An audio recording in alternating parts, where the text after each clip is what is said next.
सातारा जिल्ह्यातल्या पाटण तालुक्यातील गोशेटवाडी गावामध्ये एका शेतकऱ्याचं हातातोंडाशी आलेलं कलिंगडाचं पीक नुकतं एका रात्रीत डोळ्यात देखत उद्ध्वस्त झालेलं आहे।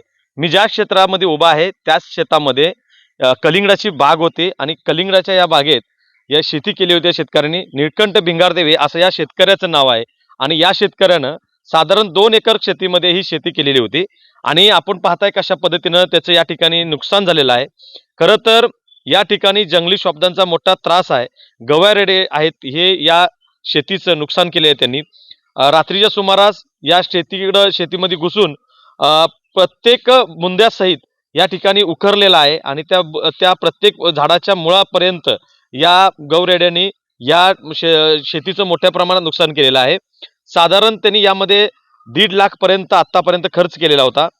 त्याच्यामध्ये अनेक ड्रिप्स असतील, सोबत त्या ठिकाणी त्यांचे खतं असतील, बियाणे असतील, मल्चिंग असेल, या सगळ्या वस्तूवरती त्यांनी एवढा खर्च केलेला होता।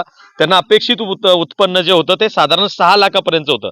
मात्र जंगली शब्दांनी या ठिकाणी येऊन हे त्यांच्या हातातोंडाशी आलेला घास हा हिरावून घेतलेला आहे। खरं तर काही दिवसात रमजान महिना चालू होणार होता आणि त्यामध्ये कलिंगडाला मोठी मागणी मार्केटमध्ये असते आणि त्याला दर देखील चांगला मिळतो। त्यामुळे हे कलिंगड अगदी तोडण्यालायक आलेलं असताना हा मोठा या ठिकाणी या शेतकऱ्याला धक्का खरं तर दिलेला पाहायला मिळतोय। या अगोदर देखील या शेतकऱ्यांनी अनेक अशी पिकं घेतलेली होती। अशाच पद्धतीने साधारण पश्चिम महाराष्ट्रामध्ये आता सध्या रानगवे आहेत त्यांचा उपद्रव मोठ्या प्रमाणात चालू आहे आणि त्याचा फटका जो आहे तो शेतकऱ्याला बसतोय। मात्र वन विभाग याकडे डोळे झाक करते का असा प्रश्न आहे तो या निमित्तानं उपस्थित होतोय।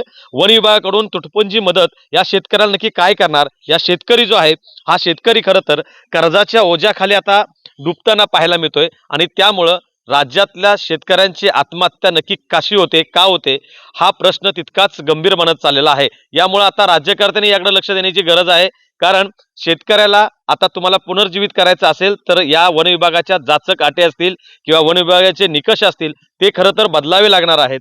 खरंच या आपण जर पाहिलं तर पश्चिम महाराष्ट्रामध्ये सुजलाम सुफलाम म्हटलं जातं, निसर्ग सौंदर्य लाभलेलं आहे। मात्र ते निसर्ग सौंदर्य उच्चभ्रू लोकांसाठी आणि निसर्गप्रेमींसाठी जरी चांगलं असलं तरी मात्र इथल्या स्थानिकांसाठी ती कर्दनकाळ ठरलेली आहे। ज्या पद्धतीनं या ठिकाणी रानगवे अनेक पशु पक्षी या जंगलामध्ये सापडत आहेत आणि बघण्यासाठी त्यांना हवेसं वाटतंय, मात्र इथल्या शेतकऱ्यांचं काय हा खरं तर पहिला मुद्दा वन विभागाने घ्यायला पाहिजे होता आणि त्यानंतरच या ठिकाणी वाघ बिबटे आणून सोडायला पाहिजे होते। मात्र भिंगारदेवे कुटुंबावर आता आत्महत्येची खरं तर वेळ आलेली आहे, कारण कर्ज डोंगरा एवढं झालेलं आहे आणि शेतकऱ्याला मदत मात्र तुटपुंजी मिळत्या।